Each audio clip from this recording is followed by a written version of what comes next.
You're listening to Out Cincinnati on 91.7 WVXU HD2, right here in the Queen City at OutCincinnati.com. Hi, Melissa.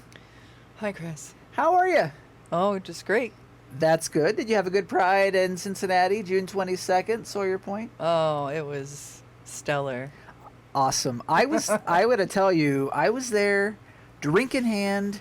I was planning it for weeks. And my point is, I parked close to Cincinnati Pride, I bought my space in advance, and I walked right into the festival. Oh, you just walked right in?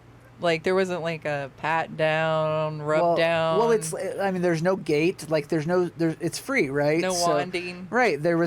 Wanda wasn't there. I didn't have any wand or a pat down or anything like that. Man, that's disappointing. And there was no place to pay, so it was free. So I just walked in.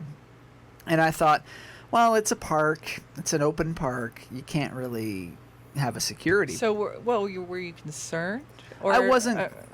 Did you think, like, first, I'll be honest. Could be danger. I'll be honest. First thing I thought of was I could have brought a 12-piece chicken and a 2-liter of Diet Coke into this thing, and nobody would have checked me. Oh, I see where you're going with this. But okay. I guess my question for folks listening to Out Cincinnati today is, did you think it was strange that there wasn't a security checkpoint? At least I didn't see one, and I went back to my car, which is kind of a no-no at festivals sometimes. You go back to your car, people think you're going to, I know, but are there really security checks for other festivals downtown? Because it kind of seems like Oktoberfest is pretty open. Yeah, but I know bad stuff happens, but it's hard not to think at Pride events to think about Pulse and other shootings that have happened. There's just a lot of hatred, unfortunately, and folks with twisted ideas, and those ideas turn into action. And I know I sound like a scaredy cat, but I'm just wondering, and that is why you got to keep your eyes open and your ears open and pay attention to your surroundings and make sure there's nothing suspicious happening. Maybe part of me wanted to be frisked that day. Oh, see. But more importantly than that, I knew this only had to do with food and frisking. And my general question before, did you see a security checkpoint at Pride, and would you have liked to have seen one? That is our question as we continue. Or how did people feel about the safety of the event? Yeah, did you feel safe? I felt safe. I always feel safe downtown. But then you feel safe until... But I remember when downtown Cincinnati was a much different place. Yeah. And it was very scary, and I don't think I would have walked around there by myself, but now... Or maybe it's just because I'm getting older and I don't care anymore. Well, for me, and I'll say it this way, an ounce of prevention is a pound of cure. Mm-hmm. And on social media, just let us know what you thought. I felt safe at Pride, but you could have walked in there with a bottle, like I could have walked in there with a stiletto. I would like to know at OutCincinnati.com.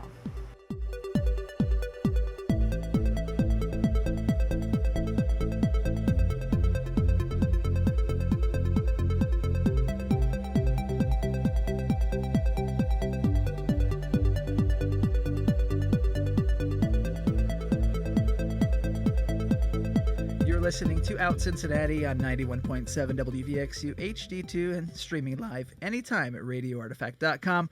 Across from me, to my right is Melissa. Hi, everyone. Again, and across from both of us is Ryan Joseph Allen from a couple of organizations, co-founder and president of Love Must Win and the co-founder of Building Bridges Collaborative.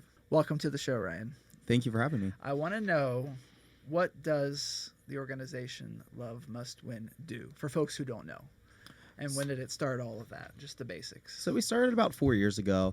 There were 3 co-founders. We all had different mental health issues, for lack of a better word, and growing up. And we just didn't have anybody to really turn to. We didn't have that support group, that support system that we needed. So we thought, what would have helped us, our younger versions of ourselves when we were growing up as youth?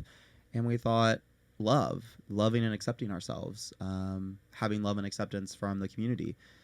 having a safe place to go, a safe haven for for just to come to and really dive into who we are as people, and then learn to really love and accept ourselves, because it's not something we're taught formally in schools, and oftentimes our parents try their best but miss the mark. And specifically with the LGBTQ plus community, there's often a lack of love and acceptance. So is it a physical location, or what did it start out as, and what is it now? Or is So it started out as, essentially, we did a safe haven event once a month.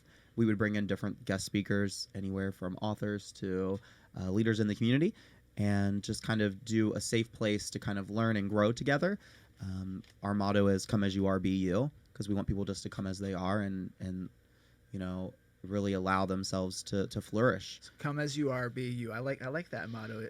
So what is in 2019? What are you all up to? Are you doing the meetings with the speakers, or? Yeah, we still hold those every month, the last Friday at the Children's Home in Northern Kentucky, from 7 to 9 p.m.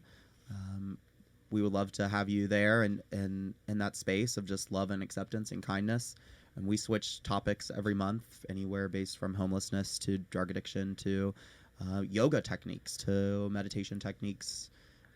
So we kind of run the gamut of, kind of social service organizations all the way to more holistic approaches for healing and love and advocacy for self-growth. So let me ask, if I'm Joe Blow or Sally in Mason, in what circumstance do I come to your meeting? Say, it's yoga. I don't know anything about that. I'll skip that one. Or, that's not for me. I will just be in the way. What do you say to folks? And that's kind of far for me too.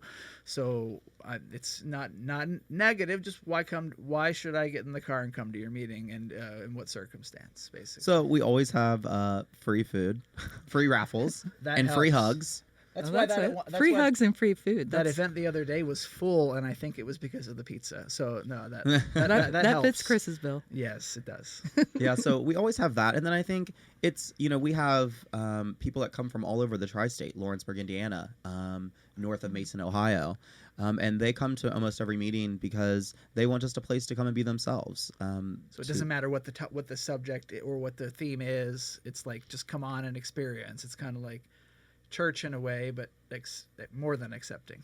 Yeah, way more affirming than typical but it's religious-based organizations. Philosophical, come as you are, but in practice. So do you find that more rural communities on the outskirts of the Cincinnati area, they don't offer any sort of support groups? Are you finding that that's why you're getting your outreach is so wide? Is that, or what is their story? Why are they particularly coming into this area? So we have a program in Love Must Win called Ohio River Valley Pride, which is a mouthful. And this program really reaches into the rural communities in the area. So Lawrenceburg, Indiana, kind of north of that, north and all around 275 loop. So outside of that 275 loop is really where we focus on, because we see that there's a lack of social services and support for those areas, and or there just seems to be less love and acceptance based programming. So we really have, especially in Lawrenceburg, Indiana, have a grassroots effort there to create some visibility for youth, for adults, for elderly, for LGBTQ plus people, and also just youth in general, for mental health awareness and education and prevention. Now, do you find most of the people who attend your event or just reach out for your services, are they predominantly younger people, or are you finding a mix? You mentioned elderly people. Like, what are you finding in that group? Our mix for our Safe Haven event is around 8 to 10 years old, all the way up to 70 plus.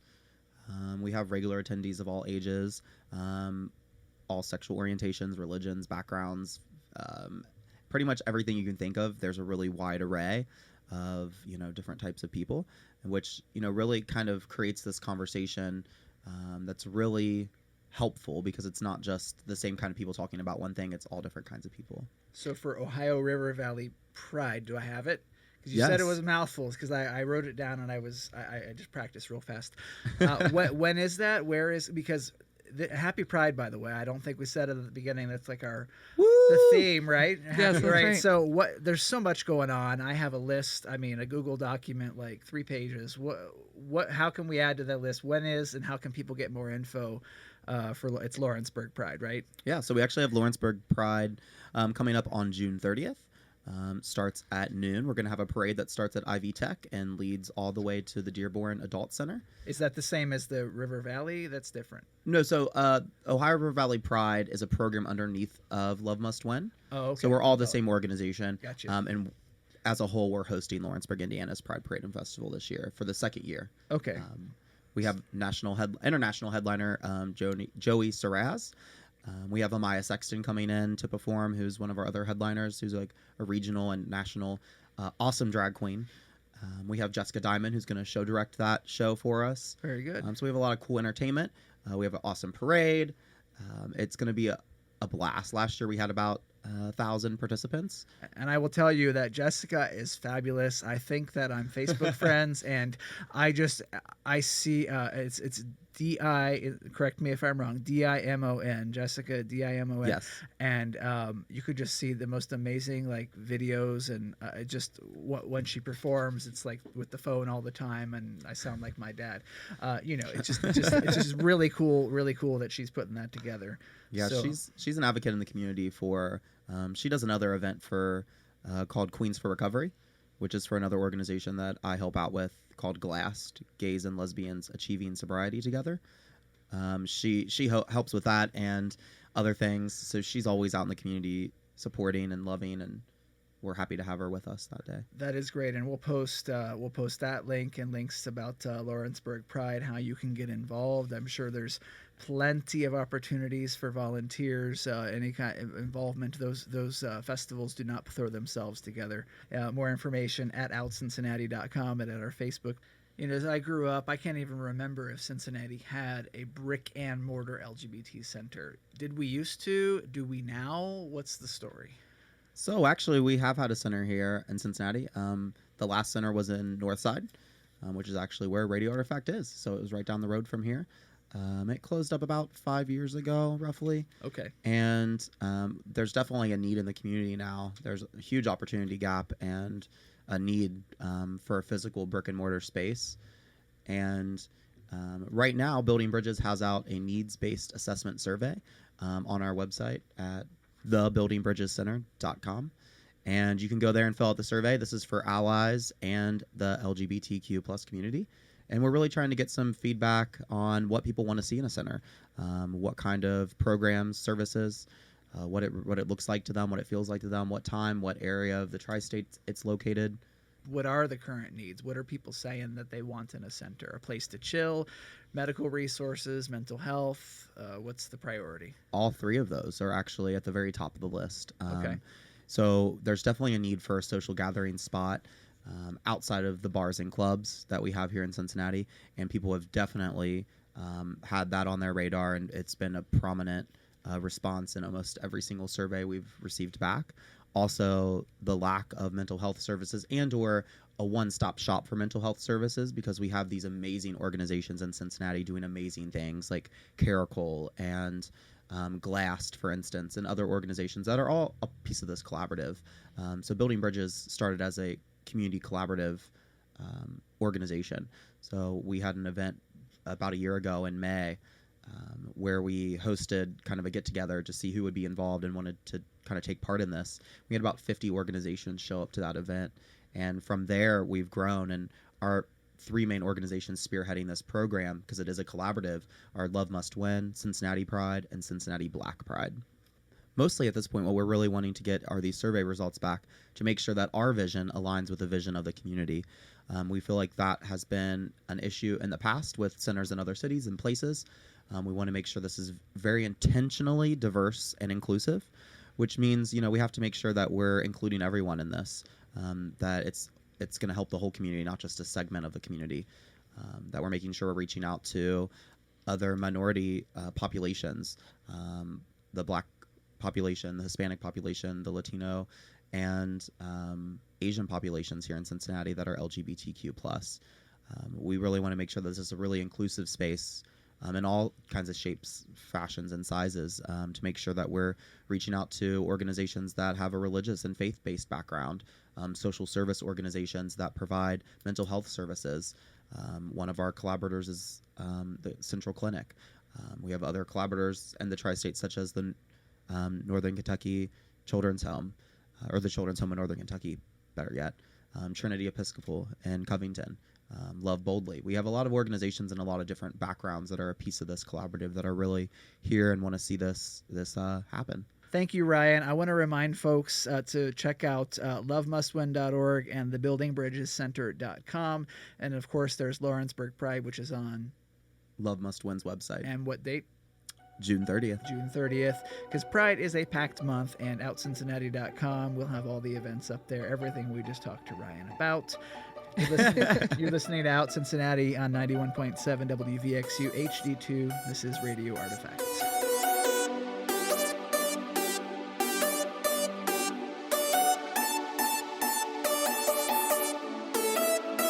Hi, this is Linda Sider from Caracol. What Pride means to me is that the city of Cincinnati has moved beyond inclusiveness to a celebration of who we are as human beings.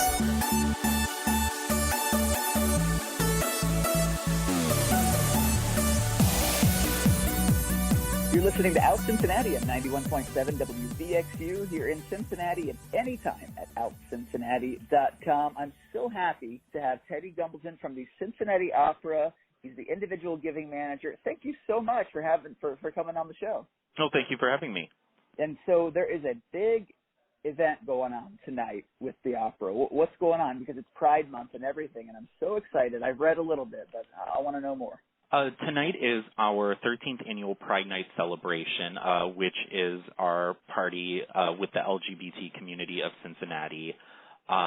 We've been doing it for 13 years now, so it's always done in conjunction with an opera performance, and then there's a big after party in the Corbett Tower in Music Hall. Okay, and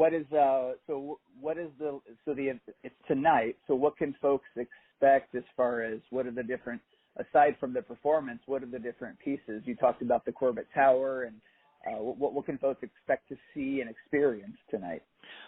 Yes. Immediately following the performance, guests will head up to the Corbett Tower, where we will have a DJ. We will have a drag performance featuring two local queens, Quasi and Brooklyn Steel Tate. There will be a silent auction, some light bites, and a cash bar and dancing. Nice. And will folks be able to mingle with some of the folks that were on stage, possibly? Yes. Mm-hmm. All of our artists are invited to attend, and many will be there. Oh, that is awesome. And so by the way, we want to talk about what the show is. I was so caught up in Pride and the Pride Month and the event. What is the actual opera on Saturday, this evening, excuse me? The performance is Romeo and Juliet, composed by Charles Gounod, a French composer, and it is Shakespeare's story, but set to some glorious music. So is the performance in English? No, it is sung in French, but there will be English surtitles projected above the stage so people will still be able to follow along. So for folks who don't go to the opera, who are kind of unaware, that's a normal thing, right? Yes, it happens at every opera performance, even if it's sung in English. Oh, so even if it's sung in English, you have the words the words right at the top. That's very very nice too. Because I've seen operas in Italian before, and then I was in France and they was projecting it in French, which helped me a little bit. But that's very cool. What about the performance? Because Romeo and Juliet is such a classic. So is this the classic, or are there things that'll kind of be surprising as far as decor, costumes, anything like that? It is mostly classic with some slight more abstract bents to it. The set invokes some classical feel, but there is a motif of large roses throughout, blue roses for Romeo and red for Juliet.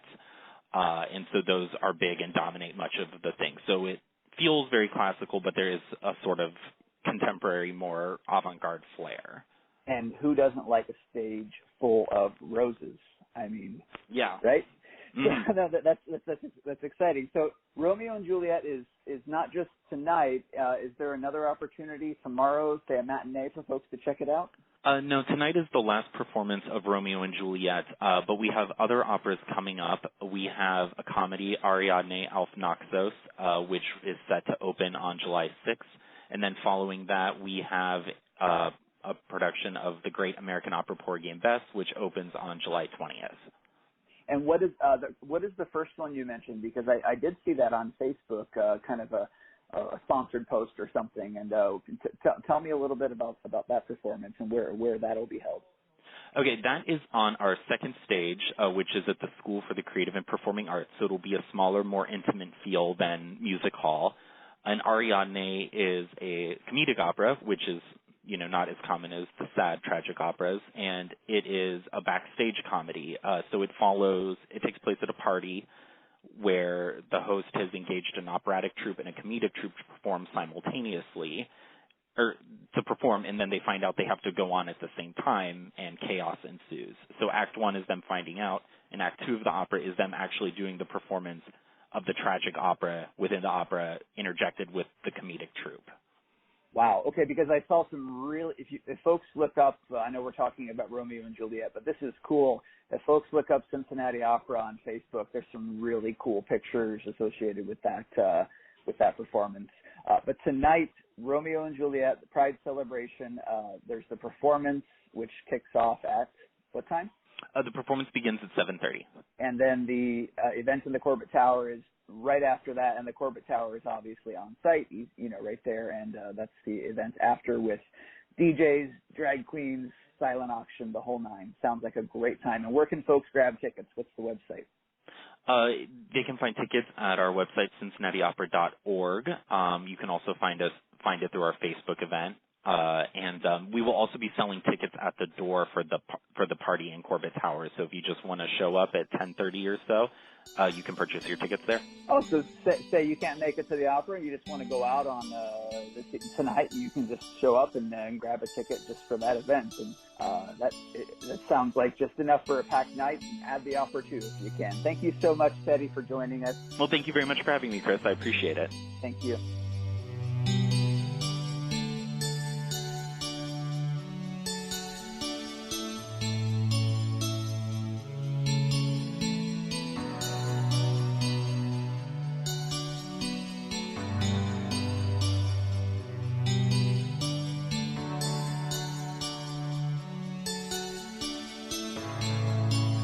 This is Scott Knox, and you're listening to OUT Cincinnati.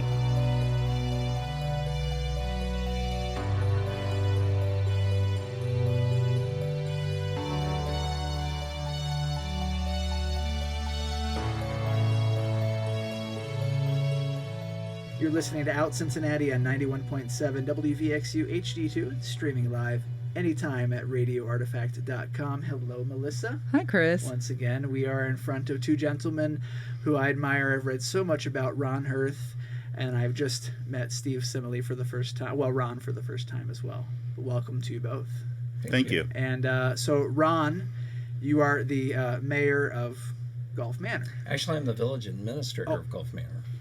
I previously was mayor. Forgive me, from an article right in front of me. Okay. Village administrator, and I knew that when I talked to you on the phone. So former mayor. Former mayor, yes. Okay. And what I was hanging on to was Ohio's first openly gay mayor, which, I'm sure every interview starts with.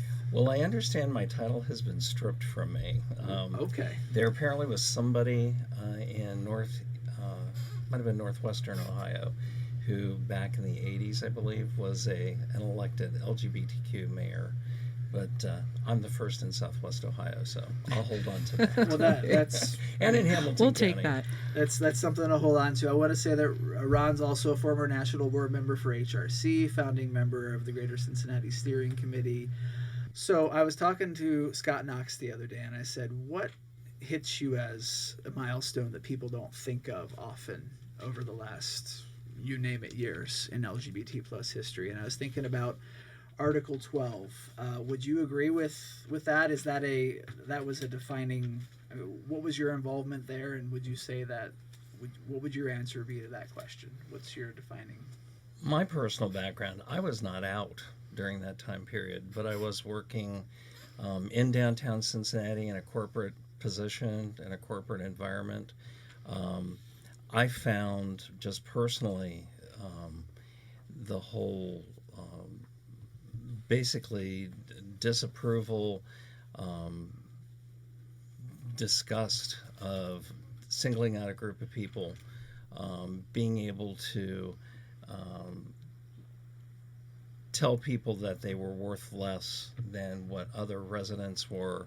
I'm kind of a believer that if I'm paying taxes and it's going to the local government, the federal government, the state government, whatever, I should be treated equally. Absolutely. And I believe at that point in time, that was a real turning point for, basically it was a cultural turning point, because I think what happened was the old folks, probably was the greatest generation at that point in time, basically started ceding their influence over local government in Cincinnati, and the more progressive people were coming in.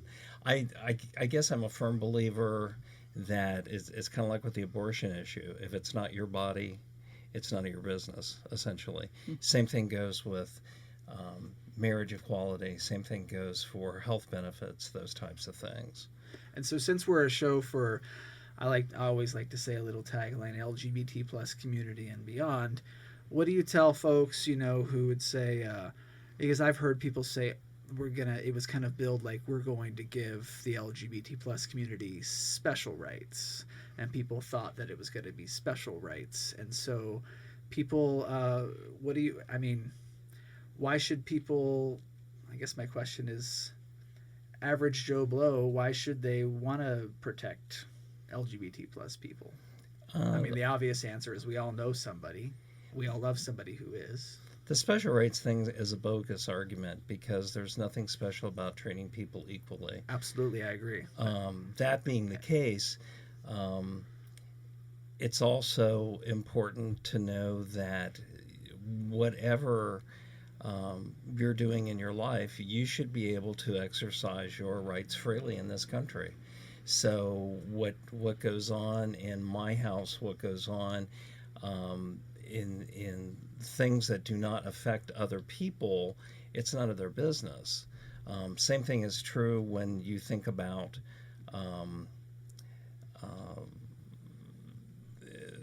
now I'm going to turn again to the abortion rights things. It just doesn't affect the people who are trying to legislate over other people's bodies. I personally don't know that I would want someone that I know to have an abortion.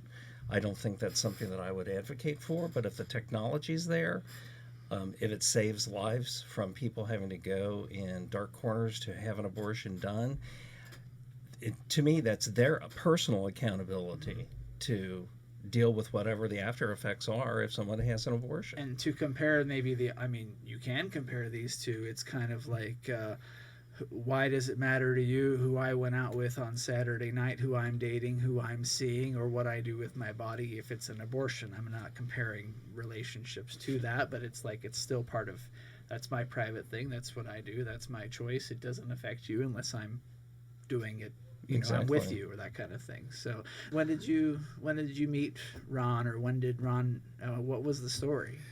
I'm sure there's something. This is, ancient history at this point. Can we count that high? How many years ago? And I was so young at the time. Well, I think. Okay.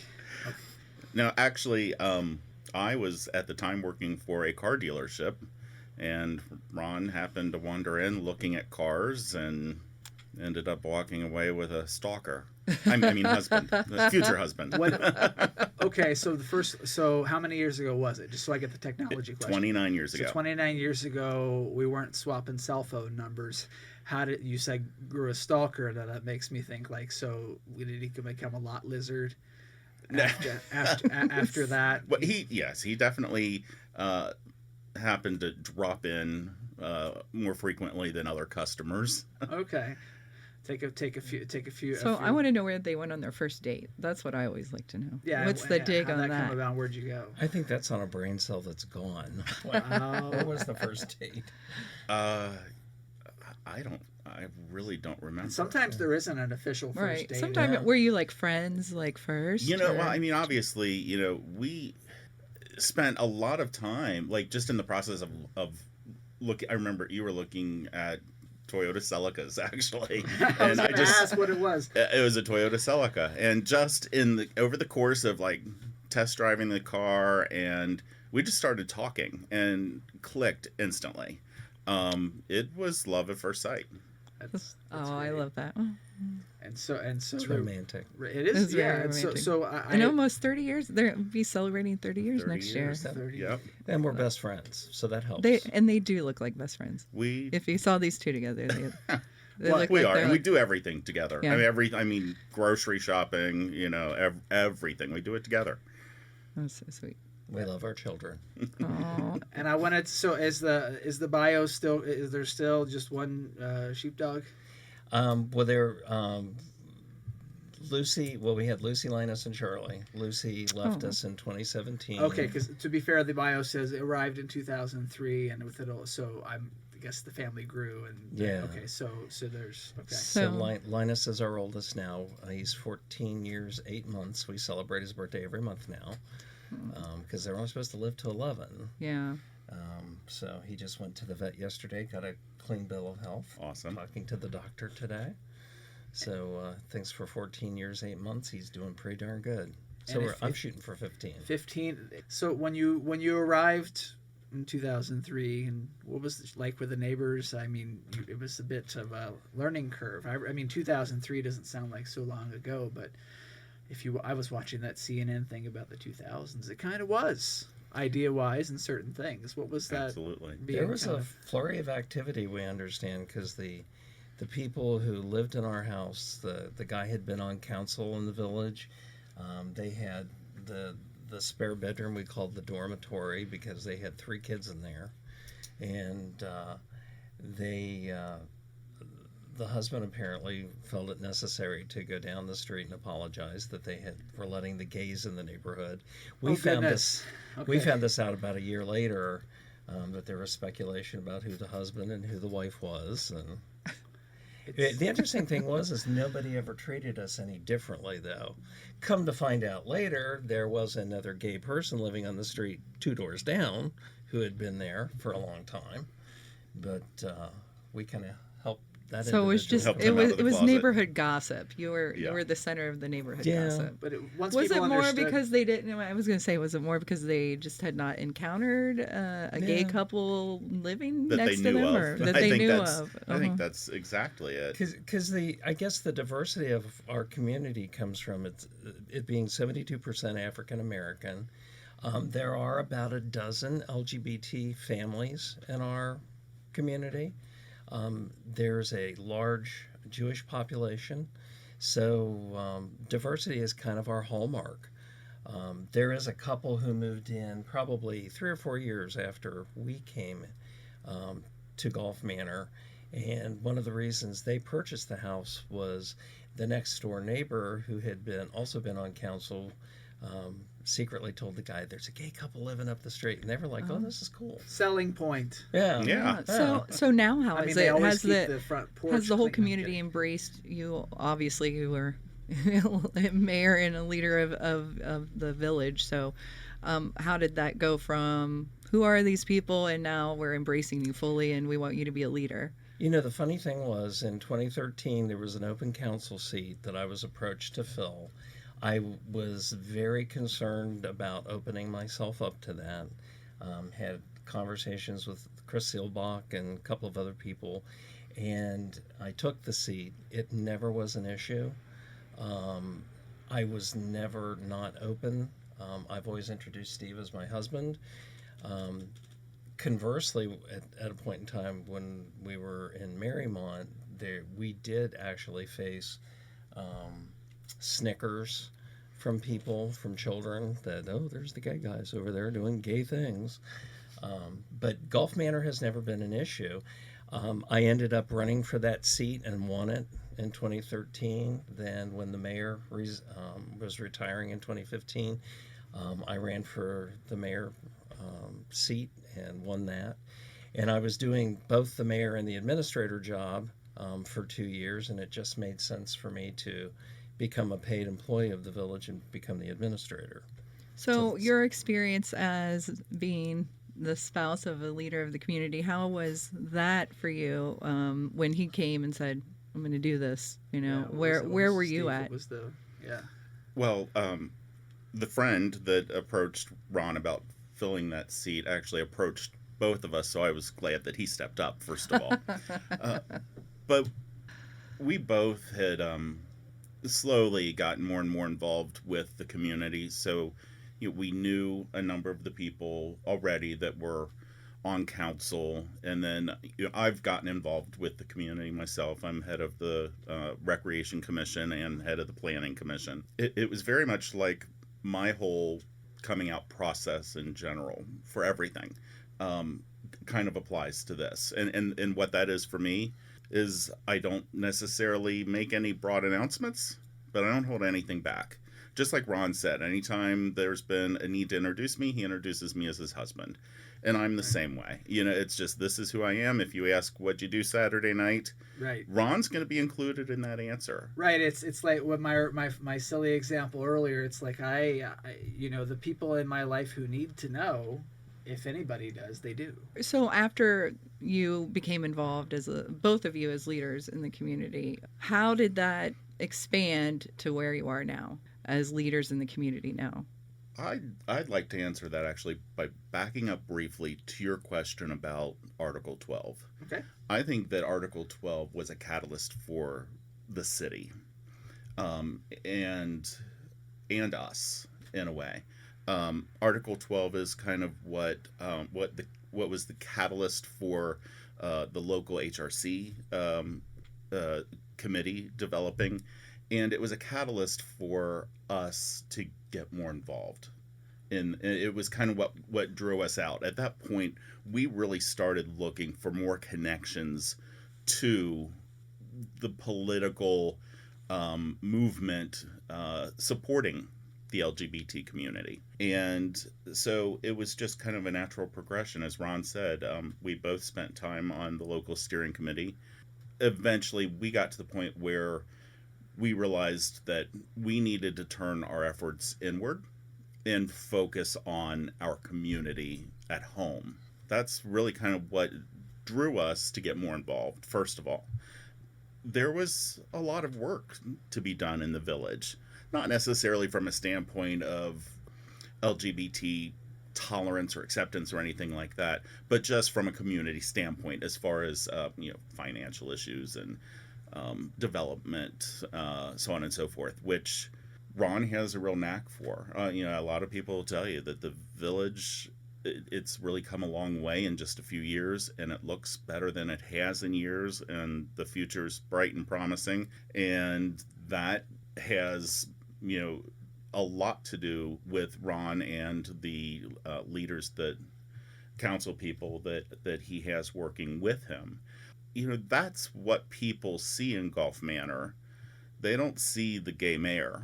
They see Ron, the guy who got the streets finished as far as all the, we have the best streets around in Gulf Manor. Okay, there's a few in the village that people would complain about, but now for the most part, drive and check out the streets. Most of them are really nice. So that's that's just one example, and that's what people care about at the end of the day.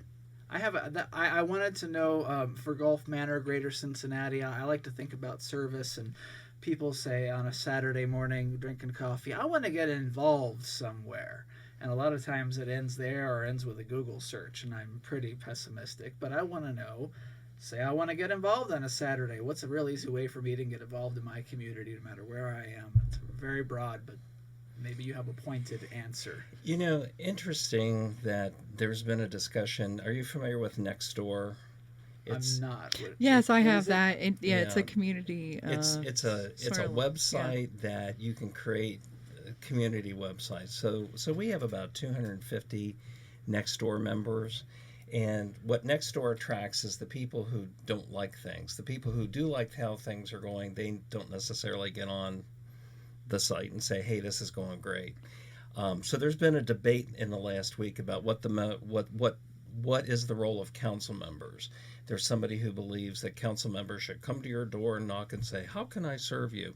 Well, come on, let's be realistic. Council positions are volunteer.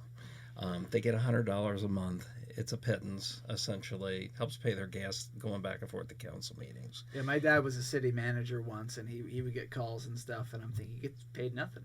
So, yeah I mean, yeah, so that totally. So how is it? So the case becomes, if you want to volunteer in your community, you have to be willing to put yourself out there and to be curious, to have an intellectual curiosity to understand what your community is, research it, go have contact with the people who are your elected officials, or just walk into the village hall and say, "Hey, I'm interested." In fact, I just met a lady last week who wants to do something like that. And you'll never be told when you walk in, "Oh, I want to help." No, thanks. There's always going to be someone, especially at a government office or organizations, they always need help. Well, a lot of people come in and they want to tell you what they're willing to do. Okay. And lots of times it's not what you're willing to do, it's what we need you to do, is where you get started. It's also like council member positions. They do have to run, they do have to get elected, but the council position is what you make out of it. If you just want to show up at meetings and say yes and no to motions and stuff like that, that's as involved as you can get. If you want to dig deeper and be an asset by doing other kinds of things, that's available too. And because I feel like there's so many. I use the adage, anybody can make a Facebook group, a page, but is there real work behind it? Is there, is it just memes? Is it images? And it sounds like with Nextdoor, that's a great way to get involved, at least with Golf Manor, and then just looking around, asking, and having the attitude of what can I do, not here's what I want to do kind of thing. What are the needs and how can I help? Exactly, kind of a selfless attitude. So, well, what are some of the needed things really that you strongly need right now in your community? Well, we have about 12 volunteers who do everything. So sounds about how it goes. Yeah. So when you have a council in a community our size, there are records commissions. There's a planning commission. There's a recreation commission. We've tried to create bench for council members by the mayor appointing just regular citizens to committees of council. So we have an executive committee that does everything but finance, but there are 2 resident members who sit on that committee, and the hope is at some point in time they'll be familiar with the issues of the village, and if there's a need for an elected member of council, that they'll run for that seat at some point in time. So it's a good place to start if people want to get involved. At your own pace, really. You can put a few hours in, you can put a lot of hours in. It's your choice. And what is the website? What is the way to get in touch to say, I want to help? How can I help? Our website, which I'm pretty proud of, it really didn't do anything until a couple of years ago. It's www.golfmanoroh.gov, and anything that you want to know about Golf Manor is on that website. And there are ways to connect to people if you want to volunteer. You do have to do a little research, dig a little bit to find things, but the most important stuff is in the blog and also in some of the links at the bottom of the page. And you found a blog's a really nice way to keep folks updated. Friday at 10 p.m. there's a post, even if it's 2 paragraphs. It's updated. And we do biweekly email blasts now to the residents, so as we try to grow that list. So there's lots of ways for them to find out what's going on, and if they want to come volunteer or be a part of the council committee. And since you're next to each other right now, you can't like give a clue and that kind of thing. So but they don't have to match. Just kind of like that's Chris's version of the newlywed game. My version of the yes. So imagine. Okay, so Steve, you if you were to shake Ron's pants at the end of the day, or his shirt, what would be the first thing to fall out? And same question for you, Ron, for Steve. And it'd take, first thing to fall out. Not even at the end of the day, or just in general. What's the first thing to fall out of Ron's pocket? Oh, wow. Three things come to mind. Okay. I mean, first of all, he's usually juggling more than one cell phone with his job and his personal cell phone. So either a cell phone, a pair of glasses, or puppy treat crumbs. Puppy treat crumbs. We've heard a similar answer. Yes, we did. Before. Okay, so what would come out of Steve's pockets then? Probably receipts from something. His wallet. And third thing, I do the laundry, so his pockets are usually pretty clean. Because I pre-check. And I just don't. Probably a laundered business card. Laundered business card. I've had those. Again, you pull that out, you'd be like, sorry. Thank you so much, Ron and Steve, for being on Out Cincinnati. Please come back. Thanks. I'd love to. Thank you so Great. You're much. listening to Out And Cincinnati. come visit Gulf Manor. Thank you so much. This is Out Cincinnati on Radio Artifact.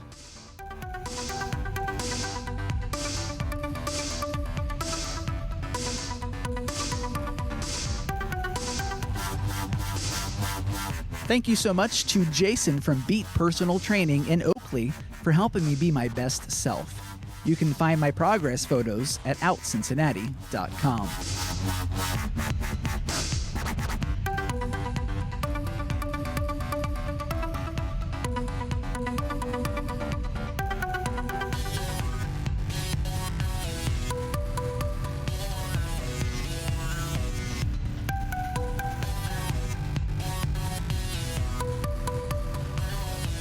You're listening to Out Cincinnati. My name's Chris, And I'm Melissa. and this is 91.7 FM HD2 WVXU in Cincinnati.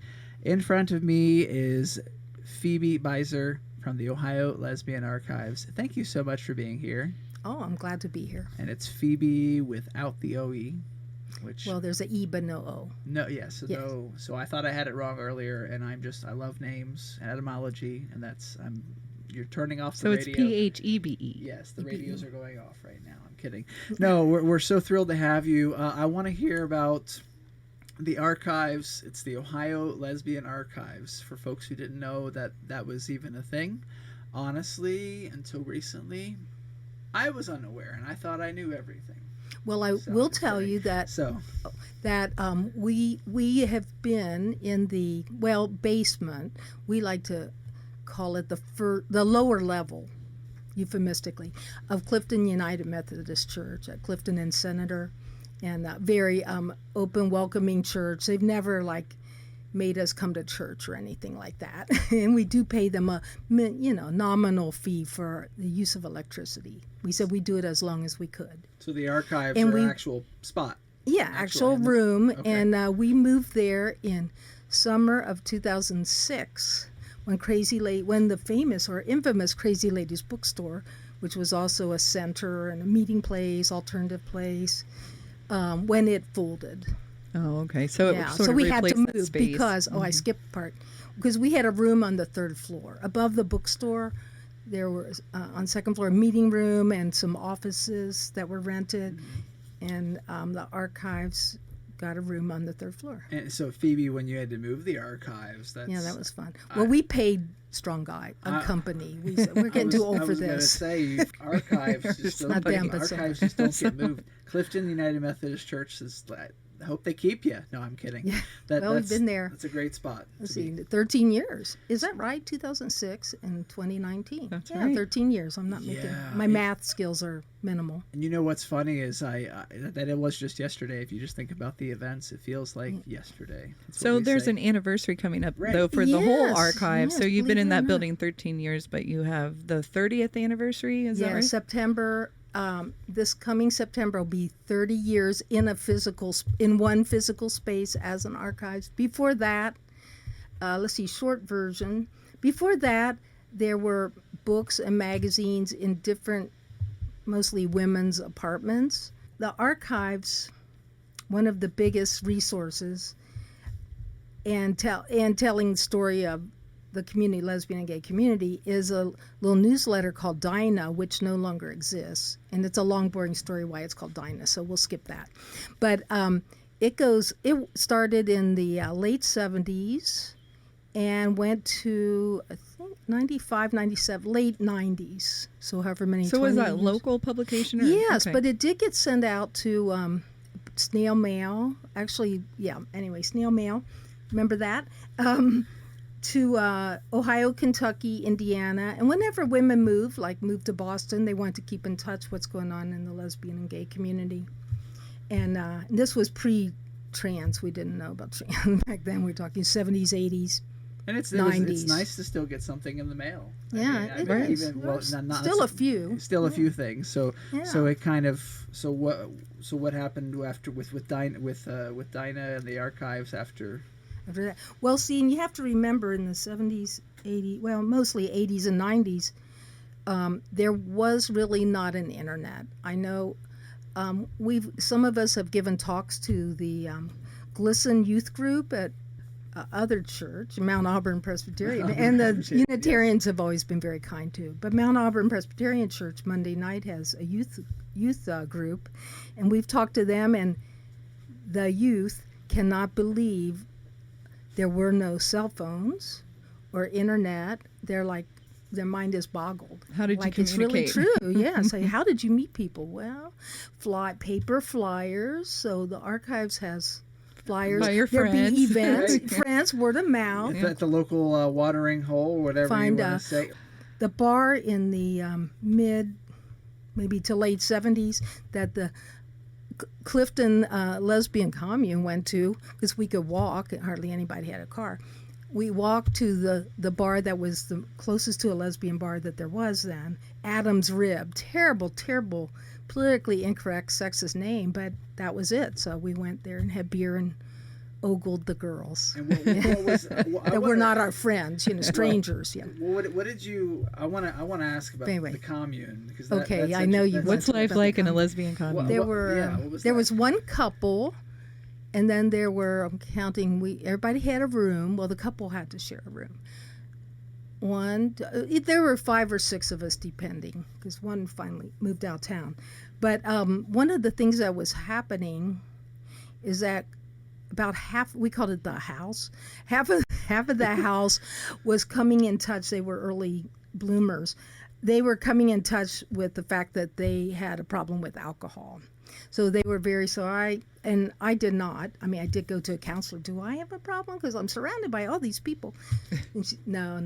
But, all these recovering alcoholics. And so that was neat, but they still could have dry drunks, So you had commonality. We had house meetings So- when somebody's freaking out about something. So it was commonality with the kind of an AA environment too. I mean, Yeah, they everyone's were kind good. And I was the token vegetarian. And sometimes they'd come, some of these ex-Catholic, recovering Catholics would come to me in the house and say, Phoebe, I couldn't help it. I went to McDonald's and had a burger. I said, it's your stomach. I mean, Wait, what's like, wrong with don't they confessing to me that they ate meat? I thought it was a. You need the Tums later. I need the Tums later. I'm sorry. I was Yes, linking it to- anyway, the Adam's Rib. But anyway, so the archives really started with this Dinah newsletter, and then it became a cute little news magazine, but always just pretty much black and white. And it started with a mimeograph machine, if you know what those are.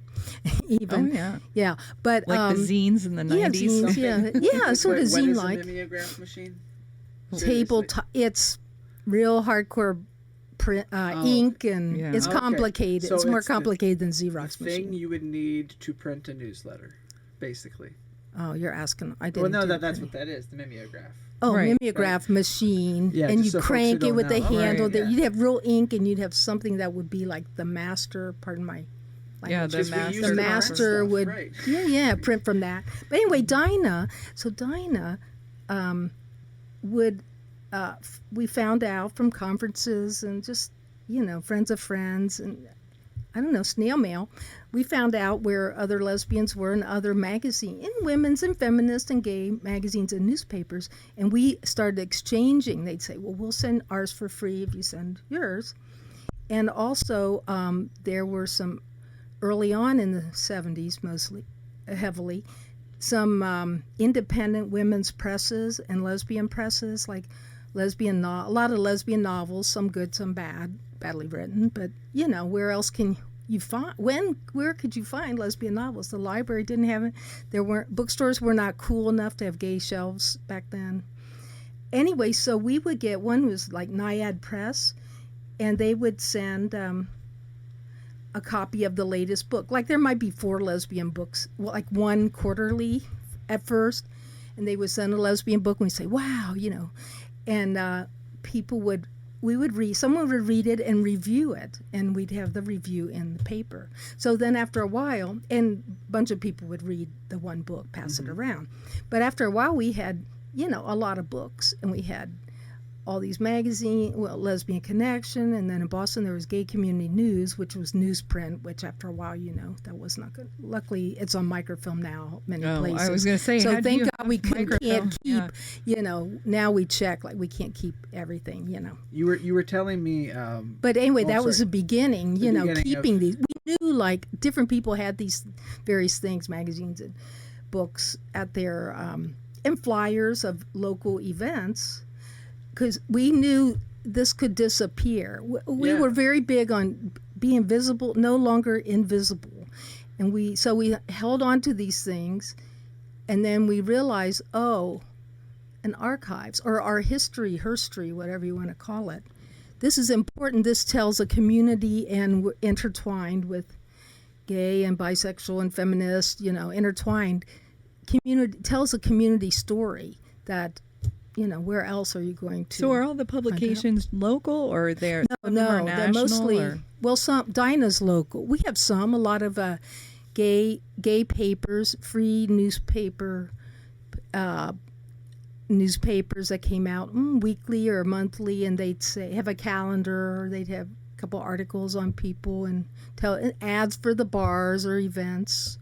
So is there anything in there that you found like particularly compelling to you, that is just your favorite piece of the archive? My favorite. Well, one of our, two of our more valuable, a little bit rare items. There's something called the Ladder, and that was one of the first lesbian groups, and mostly it was in.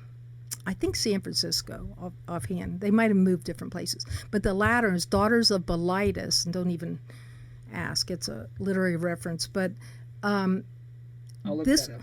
Yeah, Daughters of Bilitis. Someone wrote a story. Bilitis was this beautiful, like kind of a Sappho woman or something. Okay. And it was written by a man, actually, but the lesbians in the 50s and 60s liked the story Bilitis, Bilitis, I think. Thank you, the nerd part of me. Yeah, but the Ladder was like maybe a quarterly magazine. You have to, kind of more magazine-y, but you have to remember there weren't lesbian magazines. You couldn't go to, Kroger magazine section, or even Joseph, which has a very great magazine section. Now, do you have also artwork, or some people donated, like a lot of times when people are moving, or they move in with their girlfriend, or they move out of town, what are we going to do with this stuff? And they, who would want this? The archive. So, which is good.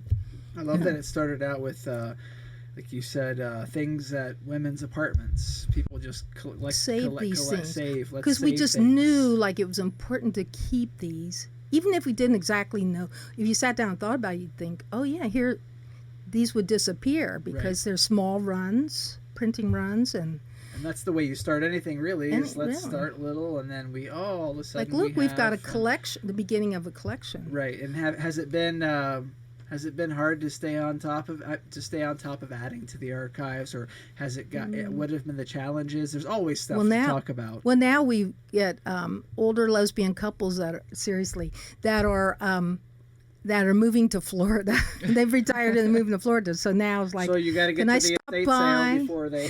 No. They email us usually. Oh, okay. Shall I say the email? OL Archives. OL, like for Ohio lesbian. olarchives@gmail.com. Also, we have a Facebook page, and now we have Instagram. I'm building more. If you do a search, so on just Instagram Ohio Lesbian Archives.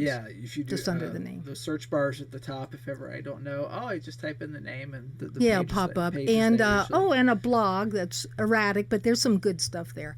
was Ohio.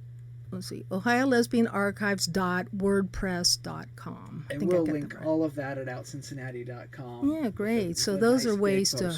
So how has your outreach been to the youth as far as spreading the information that's in the archive and reaching out to them to maybe get involved and continue the work that you've started? Yeah, that's imperative in the future because so I want to say Victoria Ramstetter. She is my friend. We lived in the lesbian archives together.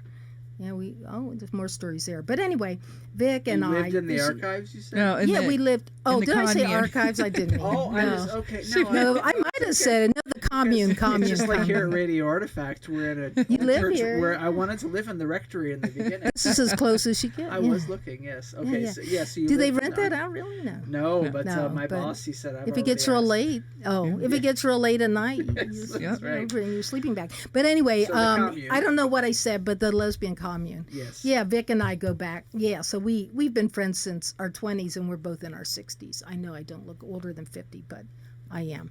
But anyway, side joke. But so many things. And so with the youth, what's your response? Wait, one other precious thing. No, that's okay. So the latter was 50. Mostly what the issues we have are 60s, but it started in the 50s. And you got to remember, in the 50s, I was like needed a babysitter. In the 50s, I was like 5 years old. 5, 10. I was born in 1950, so that's way back. Right. I think that organization started in like 1950 or 55. Oh, okay. And so, Del Martin and Phyllis Lyon, you might have heard their name. Lesbian Woman was one of the first mass-produced paperback books that you can buy in regular bookstores, and that was a big deal. Everybody lesbian and then a / woman. Do you have a nice first print? Any cool first prints? Or first Yeah, editions? we do. We have some autographs too. Yeah, we do. And we haunt half-price books because people, you find all kinds of things. You can find some treasures there. I wanna ask, when you talked about talking to Glisten, it could be any group. Oh yeah, so youth, Glisten. So what do you tell them? There's no cell phones, there's no internet. Yeah, back when we were. Yeah. What do you say about? So what are the marching orders nowadays to keep their archives going? What's the modern day collecting things? Now, what do we do now? Yeah, what should we be doing now to keep this history around? Because it's all digital now, and yeah, a lot, and we have had different people digitize little parts of the collection, but it's a long, slow process. But advice for people that have valuable things at home: the basement or the attic are the worst places, really, because. If it's like newspaper, it just doesn't last, You're right. just People gonna really go. put that stuff in precious that things. Photographs. I was looking through some of my getting nostalgic, found my prom picture from 1968, senior in high school. It's in plastic. Can you do me a favor and let me take a picture of that for our Facebook later? Yeah, I did not bring the pictures. I thought, they're not going to be able to see them. But I can email. I can attach email attachment. We'll post it at OutCincinnati.com. Yeah, I have two. Beautiful. My mother did my hair. I was a redhead. I can't wait. But when you see that, with my hair all up, and then you see me, in 73, so 68 and 73, what's that, about 5 years later or something, and my hair is like long and it's just out there. My shiro was Janis Joplin back then. Janis Joplin was this free woman. Great. Yeah, what happened? How did this woman become this hippie? She walked hippie into chick. a record store. That's what happened. Hippie chick, cool. But anyway, I just want to say about the latter. Back then in the 50s and 60s, so we have some copies, and most women used pseudonyms back then because it was dangerous. They could have their kids taken away from them because, lesbians, like, what's wrong with you? Psychiatrists would say, something's wrong, and kids could, lose their apartment. Kids, definitely. And that makes archives so much easier to follow, and history so much easier to document, right? So these pseudonyms. And then, so they had a lot of pseudonyms, and one of the women's, Barbara Greer, who began and ran Naiad Press. She is now deceased. Grier.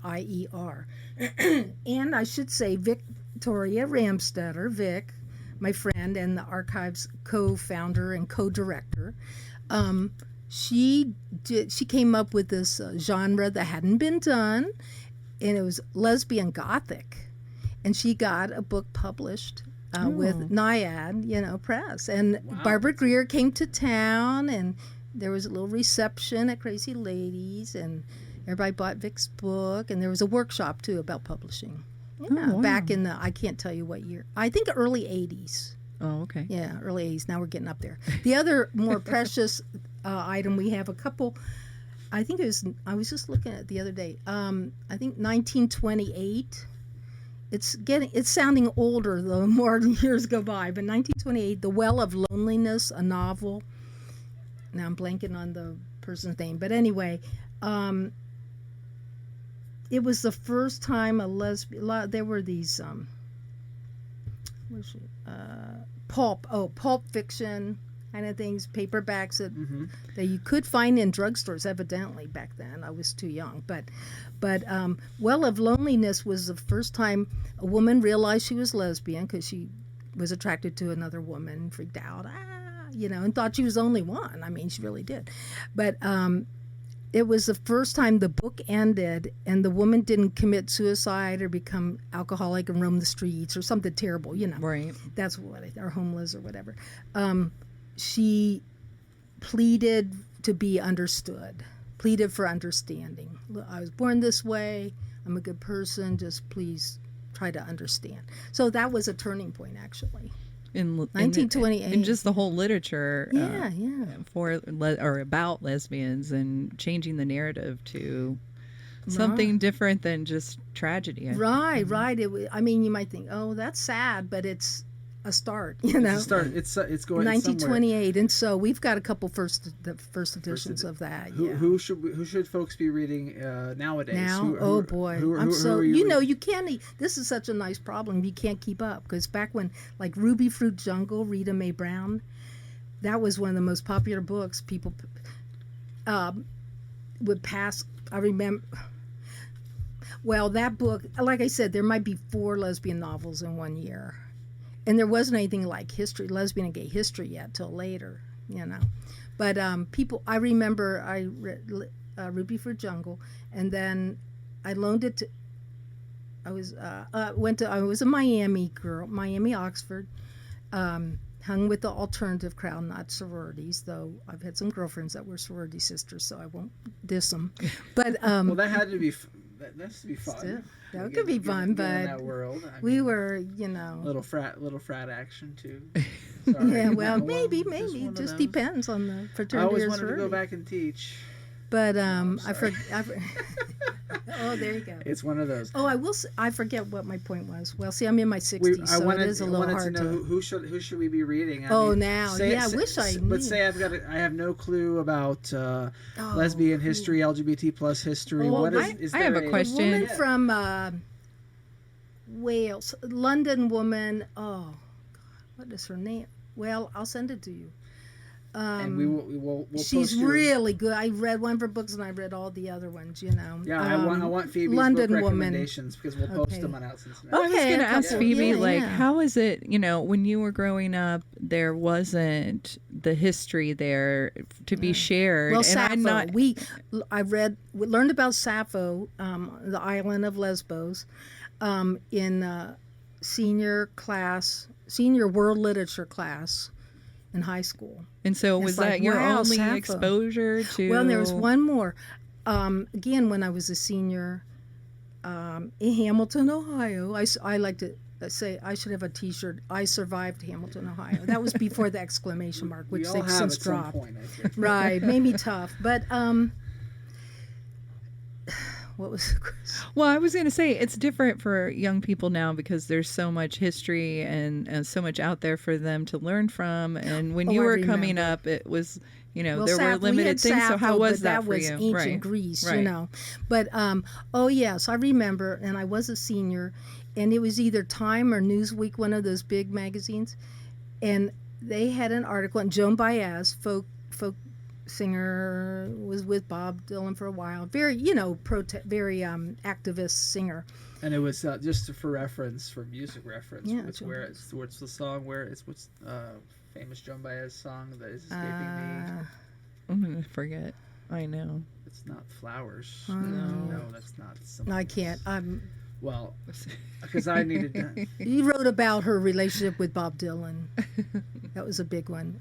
Well, and Blowing in the Wind. She did all those back. Blowing in the Wind. Okay, well, yes. Peter, Paul, Mary also. Okay. That was kind of a big anthem. I'm sorry to get off track. That's okay. That's okay. I get off track enough by myself. Reference to people who don't know who Joan Baez is. Oh, which okay. is B-A-E-Z. yeah. But she was kind like this folky, famous woman Right. singer and just, hey, cool, Yeah.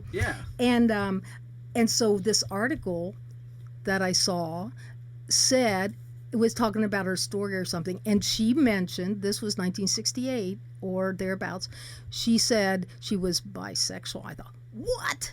Jumped out of my seat, because that's a start, Yeah. I mean, it's like, oh, you didn't hear lesbian yet. Bisexual? Hey, in fact, when I first realized I was lesbian in the early I came out Christmas vacation, 1971, at 21. Yay. But when I was right after that, when I was first trying to tell a friend that I didn't know how she would take it, I think she was out of town. I wrote her a letter and I said, I'm pretty sure I'm bisexual. Well, that was like code, to kind of, she'd still half like me. She'd like the straight part, maybe not the gay. It's sort of like there was some hope, I can oh, keep you're my experimental. Friend, that's even though cool. she's a great friend, and she'll love you, and no matter what, you're just it's like, still well, maybe I could be a maybe little bit bisexual, yeah. like Joan Baez, So Yeah. see how just look how cool I am. It's so nice. I'm to hip. See I'm open-minded. characters and normalize your identity with something in literature or some other medium. We've talked to people on this program.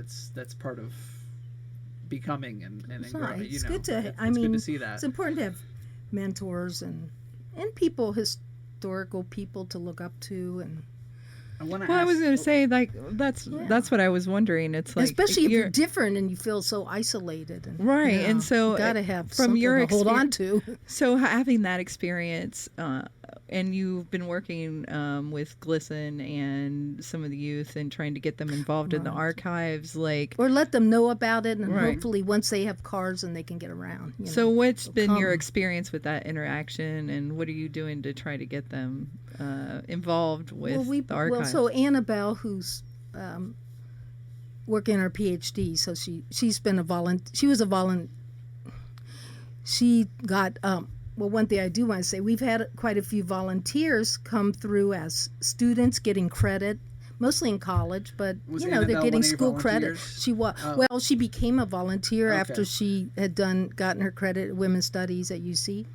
So and then she really loved it, right? There's and a chance to volunteer if you want. Say you're getting college credit and you want to write a paper. And you can pick whatever aspect interests you in our collection. And we bought. She did that. You have there the first editions, the old editions of Dinah. They're probably in there. And we've got LPs, music. Put your hands on something. Vinyl. Like we got vinyl, whole collection of vinyl. So if anyone's interested in seeing the archives or getting involved with helping, what's the email or the website again?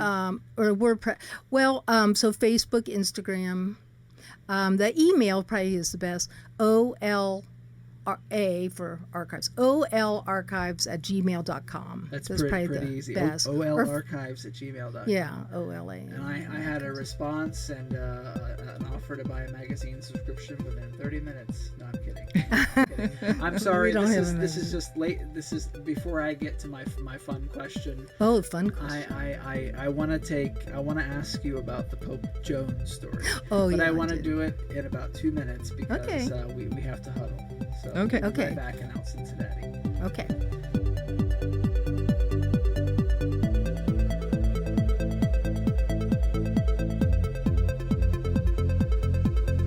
What does pride mean to me? Glitter. Lots of glitter!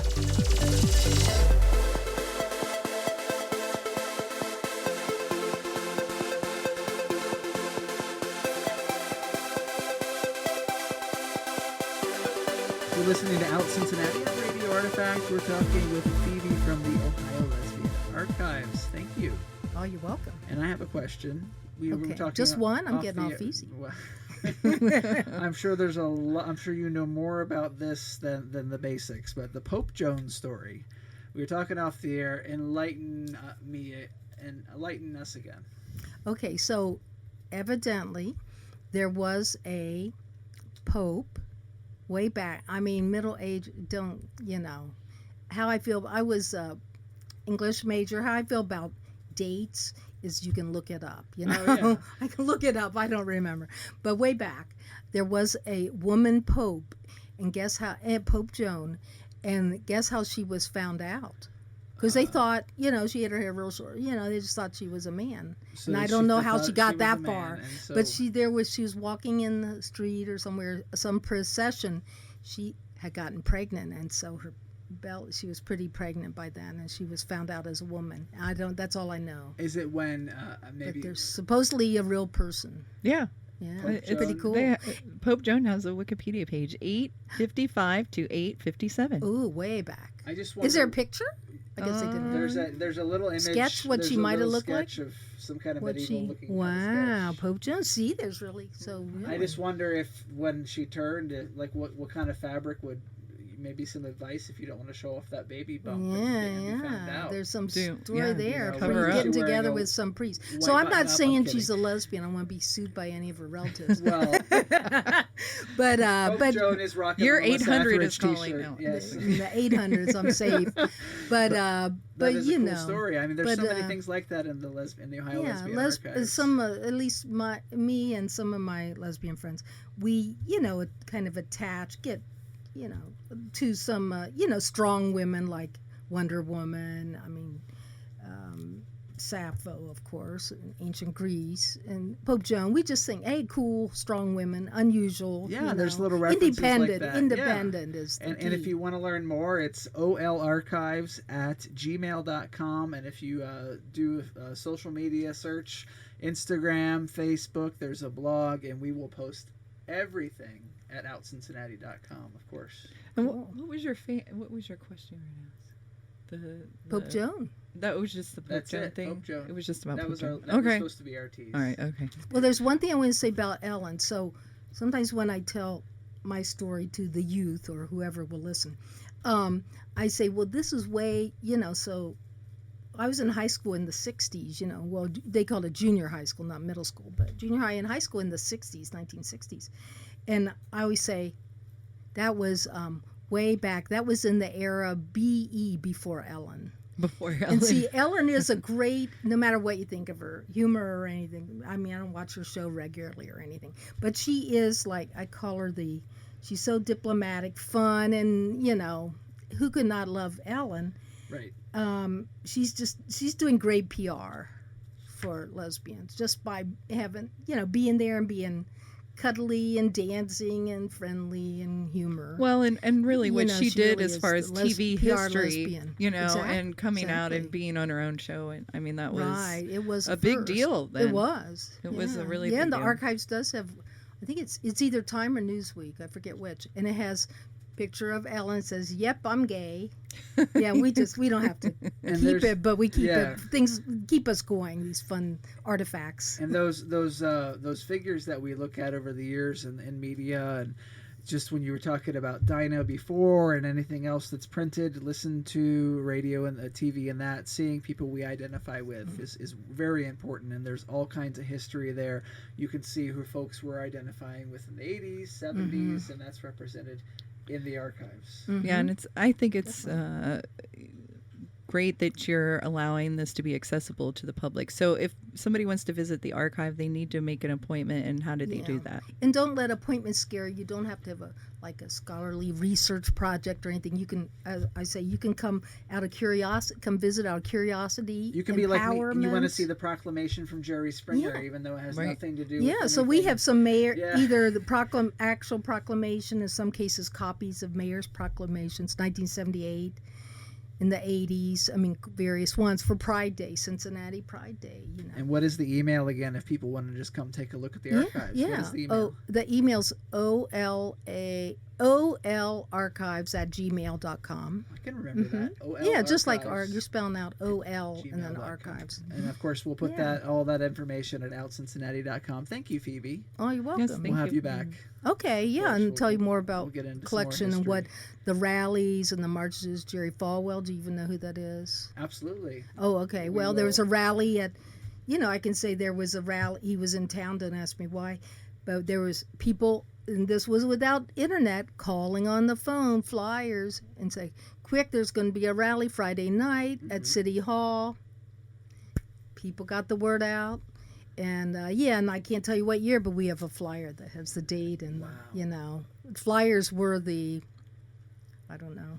That's the name. The of text, the cell phone text of the time, I guess. And more of them, and even now, as you see flyers posted for 2005, when I was at UC, it was a flyer for Kerry or whoever was running for president then, and there was a thing on campus, and that's where that autograph I was going to tell you about that I have from Paul Newman is because I was. Oh, seriously? I was. Paul It's so Newman. stupid. I'm not stupid, but I walked into the place and they were showing a John Kerry film, and Paul Newman was there, but Brendan Fraser was at the front of the thing, and so everyone knew who Brendan Fraser was, whatever. I was on a college campus, so not really the era of Paul Newman. So So you had it in I saw because him you didn't have sitting there competition in because the they didn't audience, know. and I said, "Well, what do I have for him to sign? I don't have a driving suit or Easy Rider or whatever. I have a flyer for a Kerry rally." And I had him sign this flyer for this Pizza for John Kerry rally. And where did you get that flyer? Off the friggin' wall. Well, yeah, but once the event's over, and these Even flyers. sometimes before. No. Once the event is over, then it's history. I mean, the next day it is history. Right. And sometimes flyers- people don't think about. Flyers are fascinating. Like They really tell a story. You get a view of like what was happening, how the advertising was done. It's true. Well, and I remember people would pass out like just a little, not even a flyer, but like a card size like flyer. Just you go to the club and like this is going on tomorrow. Because something you could put in your pocket maybe. Right. Or the new bar opened up, or a dance. We had dances. Potlucks were very big. Yeah, or this group's playing tomorrow night, or films, and just all kinds of we stuff. got together. Yeah, there's so many angles. We'll get into that. Yeah, there's shortly lots as of we- Look This at is the flyer, by the way. Oh my God, Campus for Kerry. Let's see, what year? Oh, see, So what like year is 05, that? 04, something like that. Something like that. When it Party was- hard, I love it. Yeah, so I just took that off the wall. You saved that. He on was yourself. he was not an easy signer for people, and so the fact that I think I got lucky. I think I just I think you did. he You caught him in a weak moment. Maybe he was like pissed for a second. But and then my he said, okay. but my famous lesbian story, I told you off air. But Lily Tomlin, who we loved and we thought she was a lesbian, and now by golly, eventually she did say, yeah, I'm a lesbian. Jane Wagner, who writes a lot of my material, is my wife, whatever.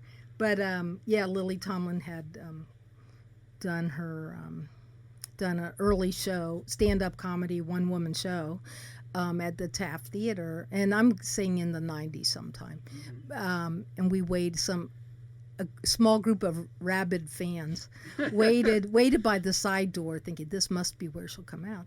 And so this limo comes down the street slowly, and then her little lapdog got handed to her, and we said, Lily, you were wonderful. We know it's cliched, but we love you. You were wonderful. What else can you say? Yeah, she's hilarious. I mean, you can't watch her without getting a smile on her face. She's great. I saw her in the past, I guess it was 4 years ago maybe. She was all over that stage. She has got some stamina. She's got a lot of energy, and she's doing that show on Netflix. Oh, Grace and Frankie. Yeah, I love that show. Grace and Frankie. I love those two together. Yeah, they are. So yeah. Anyway, famous famous lesbians we've. Well, thank you, Phoebe, loved. for being with us today, and we have everything on OUT Cincinnati. At outcincinnati.com. And that'll say when shows will be. The entire and who. archive is right there. No, I'm kidding. The entire archive. We will post all the information on how to get more information about the Ohio Lesbian Archives. It's great what you two and anybody else, but mostly you two, what you're doing. Thank it's really you. great. Appreciate that. Yeah, It's we need we're a big enough city. We need a show that. I think so. It was we're big enough city that I get intelligent. lost 5 times a week. What? We're a big enough city that I still get lost. You still So, and to yes. have place to have intelligent. Well, we liked it, the intelligent conversation with humor. How's that? Thank you. Yes. Thank you, sir. You're listening to Out Cincinnati on 91.7 FM, HD2 WVXU in Cincinnati. This is Radio Artifact, and we're anytime at OutCincinnati.com.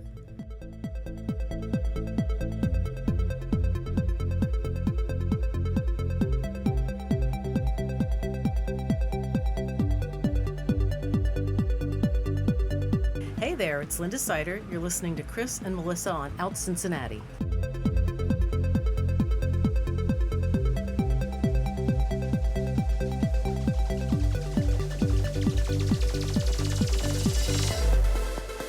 Thank you so much for listening to Out Cincinnati on 91.7 FM HD2 WVXU right here in Cincinnati. This is Radio Artifact. Hello, Melissa.